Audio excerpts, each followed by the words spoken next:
Welcome back to Trollspeilet's School of Seat. This is a follow-up on last week's introduction of how the seat should function when you're riding. Today we will do a fair bit of troubleshooting and try to point out to you what the most typical faults are in the seat, and not only what they are but why they are, and also try to help you solve these problems in the seat.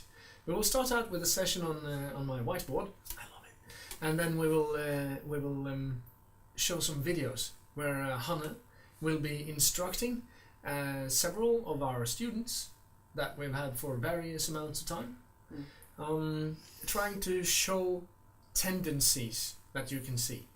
Now, make sure that you don't believe or think or have an idea of this being the perfect seat, because there is no such thing as a perfect seat. You can't have it. It's impossible. Just forget about it. You can't do it. What you can do, though, is to try and get better at what you're bad at, and try to get even better at what you're good at. All right? We'll try and get into this drawing with a lot of writing on it, I suppose. And we have put here our little stick, man, woman, rider, whatever, and we have tried to put in what we see when we go out and teach people riding.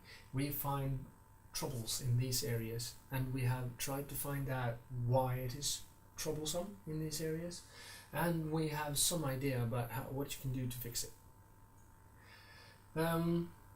I have split this guy into the back side and the front side, but that's not really it. It's not the back side and the front side. The idea here is that everything that's red is related to where you have trouble with stability, and everything that's green is where you have problem with mobility. As you can see, there are a few points that I marked along the spine actually of this guy, and these are the most common, in my opinion, areas where stability is a problem. I'm sure everyone has seen the nodding rider, so the head, neck, yeah. I'm very good at that. Yeah, the head bobbing, that's always a cute sign. It means that something's wrong other places too, as Yes. normally. In this is more difficult to see, but a fair bit of riders will be hinging between where the thoracic spine, as it were, the upper part of the spine, transitions into there's a change in turn, right? It turns this way and then it changes, and in that transition there tends to be trouble. But this is very normal. It's in here. Yeah. This is quite normal. It's a little bit more difficult to see, but that's what we're looking at. The transition between the thoracic and the lumbar spine. It can be that there's at the transition a stiffness that leads to a local hinge that is a couple of the what are they called? The spinal pieces? Vertebrae, thank you. A couple of the vertebrae that might be not moving well together, and then the ones beneath or above will be moving way more than they should. This is called a local hinge, and it's quite typical in this area. Through the whole lumbar spine, most of us are lazy, excuse the language, bastards, letting our bellies hang out and swaying our backs horribly. Shouldn't do that. Should get the abs on, and the lack of that is often what makes the lumbar spine, the lower part of the spine, wobble. And you can see that quite often, so often actually that it's difficult to see. It's difficult to say that one is better than the other, because you can almost never see a stable midsection in a rider. And a lot of people actually are teaching riders to move more In the midsection, yes. This is a very important point. This here thing, let's say the lumbar spine, is designed to be responsible for just about 20% of the movement. while the hip joints are designed for about 80% of the movement. And if you take that thought with you and go and watch riders, you can often see that it's quite the opposite. And that is not good news for riders, not good news for horses. So the last piece is what I have called the spine-pelvis transition here. The iliosacral, or whatever, there are several little jointies in there. But in this area where the pelvis joins the spine, or the spine joins the pelvis, whatever you prefer, there tends to be a hinge there too. A lot of movement in that joint or area, and it shouldn't be. Right. So these are typical things that have regard stability, or the lack of stability. Wobbly riders of all sorts of things you can find. All that comes from something. And these are typical weaknesses in the body. It's not that the body is badly constructed, but at some points there must be weaknesses. There's some things that's more difficult to do than others. For instance, where the spine changes directions. The same up here, where the head, big, bulgy, heavy thing connects to that scrawny little neck sort of thing. And the same down here, with all the big muscles in your butt and your thighs and all that. They're supposed to transit all that power into the spine through this little thingy, from the big pelvis into the little spine. Obviously there will be trouble. One can also say that sitting, we're not allowed to, might be a big part of the problem. But more about that later. Alright, we have the other side of this rider, which is typical troublesome areas regarding mobility. Mobility is here defined as the ability to move properly in that area. It doesn't necessarily mean that you're inflexible. It might be that you're just you don't know how to do it. That would be a coordination problem then. Or it might be that you're not strong enough to do it. Or it might be a combination of strength and coordination. Or there's more than just one angle here. It's not only how flexible you are. But we'll come back to that. Alright, so the thoracic spine, this part, where you have all your rib cage and all that, that tends not to be very, very flexible. And most of us will sink in a little bit like that. Hands forward, typical, desk joke position. And shoulders fall forward, and there's all sorts of different crap that makes it very difficult to keep your thoracic spine in quite an extended, correct position. Quite more extended than the statistically normal way, but still not functionally normal. Second place is the hip joints, where we tend to be way stiff on the front side. But it isn't the muscles necessarily, the muscles of the front side of the thigh, that's the problem. It might be on the back side. It's just that you are not able to open your hips, which is this movement from this and this way. That is opening the hip like that. Just turning. Turning out is often a part of opening the hip. Doesn't have to be, can be. You can open the hip this way, and you can open the hip outwards. Right. Both those places tend to be troublesome areas regarding mobility. And then comes the sort of the jewel in our little pie today. Stability and mobility influence each other. That means that if you're stiff here and you're trotting, and you're unable to move through your hips, the movement of the horse will make you move somewhere. Either you will bounce in the saddle, or you will be flopping your spine about. And as we were just saying, the spine isn't really designed for that sort of thing. So that's not good for you. On the other hand, as we have seen in the previous video, not on the other hand, but also as we have seen in the previous video, if this thing here ain't stable, and your arms aren't stable on that platform again, the horse has no idea where you want his mouth and head to be. And the seat doesn't work. because if you're wobbling around, the horse cannot feel what you actually want to do. No, there's too much fuss on the line. Yes. It's just like having your radio cued into almost the right station. So, but now we've looked at a lot of theory, and I guess you guys can just watch this several times to get the idea, because this is really important. It's the basis of all that we do when we instruct. But now we're going to look at a lot of examples. Many examples, and many more than the ones that we are able to do today. But you need to watch a lot of examples to see why this is true. Why it is true that when the hip joint is stiff, the upper body will wobble. When the shoulders are stiff, the upper body will wobble. When the midsection is stable, the hip joint is allowed to move, for instance. Yeah. Or vice versa. Yeah. And then we'll also show some exercises that we can use to make it better. Obviously, because these examples are from real instruction situations. Typical instruction, actually. Yeah. Yep. So let's have a look.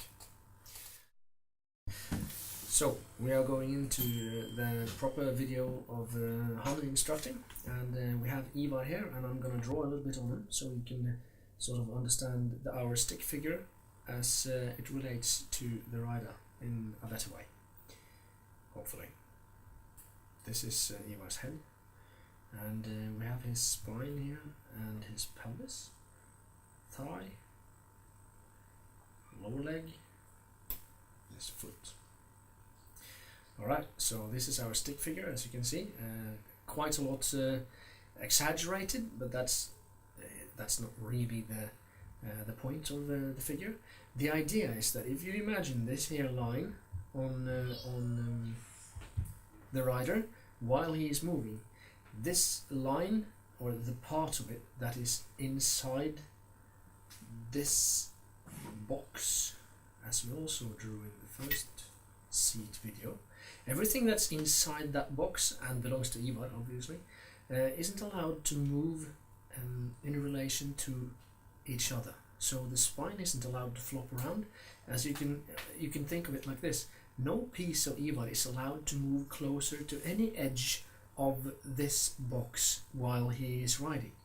He will, obviously, and this is what we're going to try and help Ivar improve as we are instructing in this video. Okay, what do we see here?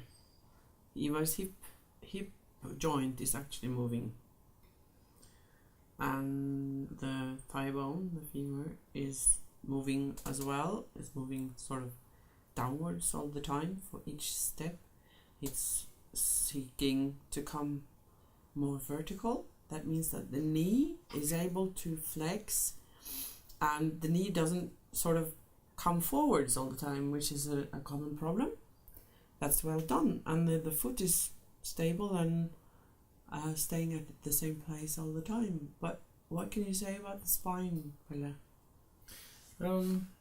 Well, first and foremost, I would have to agree with the hip being active in this video this far, and that's always a good thing, and it is one of the prerequisites for being stable in the back. However, for me, it looks like his Ivar's lower back here is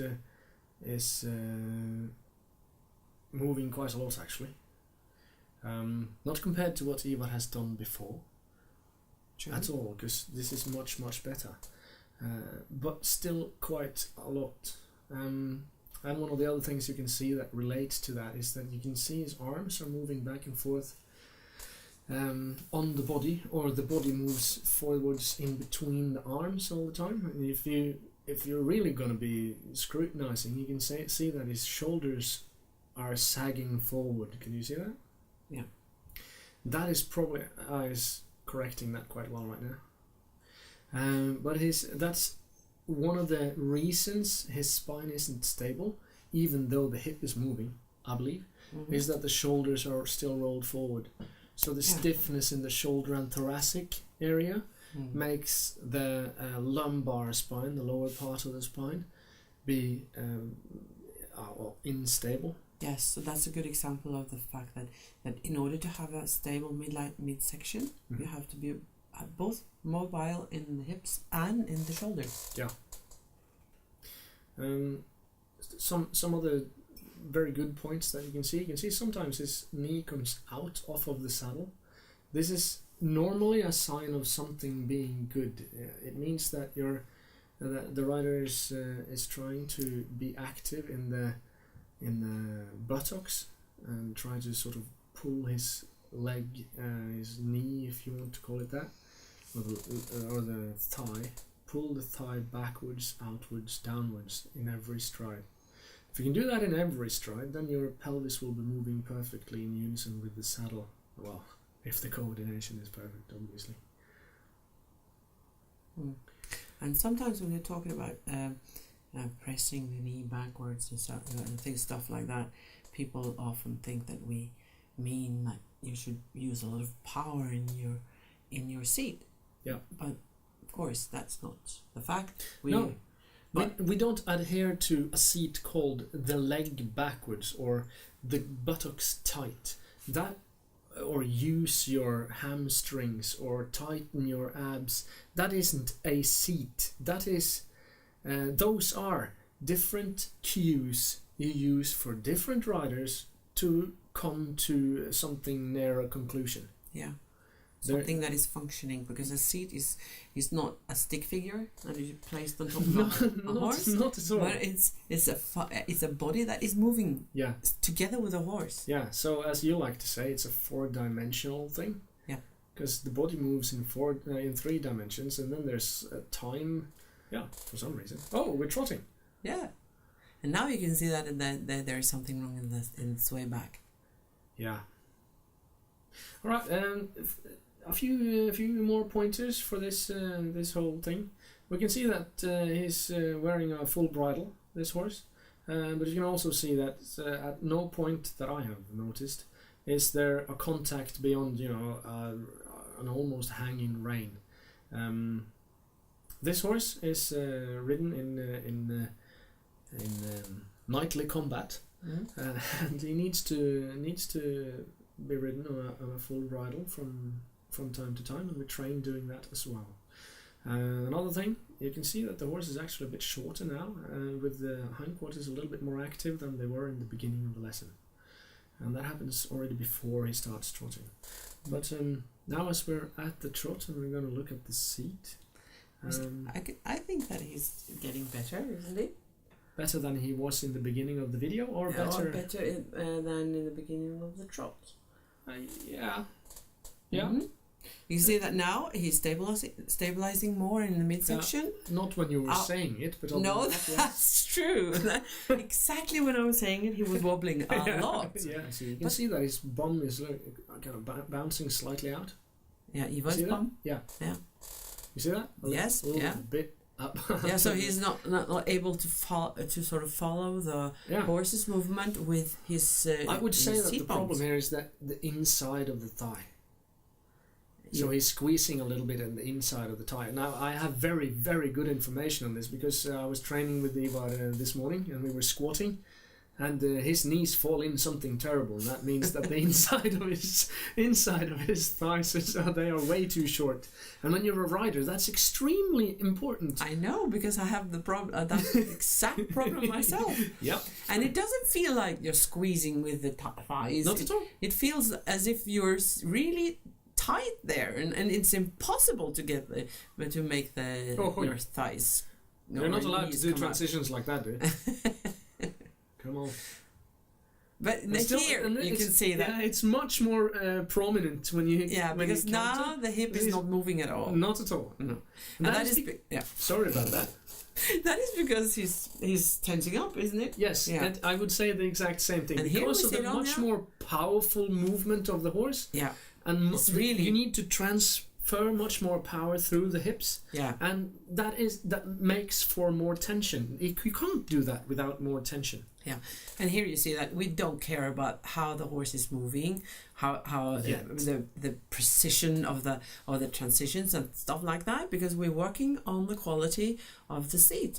And if the seat is getting good, the aids of the rider is becoming better, yep. And then the precision is becoming better. Yep. So it doesn't make sense to sort of yell at the rider because this transition was not precise, because the quality and the movement is not. Yeah. Right. So we can see that Ivar's ass moves up and out of the saddle, and at the same time his lower leg swings back, and the opposite. And that means that whenever he sits down, or he doesn't really sit down now, and there's no weight in the saddle, I believe, but whenever he does that, his legs go forward. What is that a sign of? It's a sign of the hips not moving properly, but more than that, it's both of those are aids that influence whether the horse is engaged from behind and up through the back. Yeah. And when that isn't there, the horse will be on the forehand like this. So what we need now is Ivar to dare let go of the inside of the thigh, and it isn't even, it's not because Ivar is undaring. He's a crazy knight man, but his body says, no, there's no stability. We have to all keep stable while just squeezing the out of the horse with our inside of the thigh. It's the only thing you've got, man. And his body keeps screaming that in his ears until Ivar believes it, right?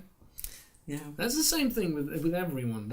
Your body tries to fool you into stupid decisions all the time. Yeah, my body does the same thing. Yeah, and let me have some more coffee, for instance. And this is a thing that you're not conscious of.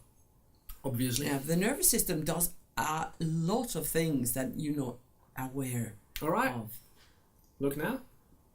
So now he's trying to sit down. Yeah, and he's trying to keep his leg back, and he isn't bouncing forward as much, He's trying to make his seat bones follow the movement. Yeah, it's very well done, and it's extremely difficult to do all that at the same time. Yeah, but sometimes everything explodes. But the point is you need to take away all the other things that is disturbing for the right. This is really, really a very difficult thing to do. To let the horse just move forwards in that sort of active movement like that, with the head in the air and everything, just because now he's galloping or cantering on the circle, and asking the horse to try to stretch like that. And then when the horse is stretching and moving like that, he's trying to sit down and feel with his body how the horse is actually moving. Yep. Without him sitting in the saddle. Because a lot of people are just every time they ride, they sit in the saddle, so they don't know how the horse is actually moving.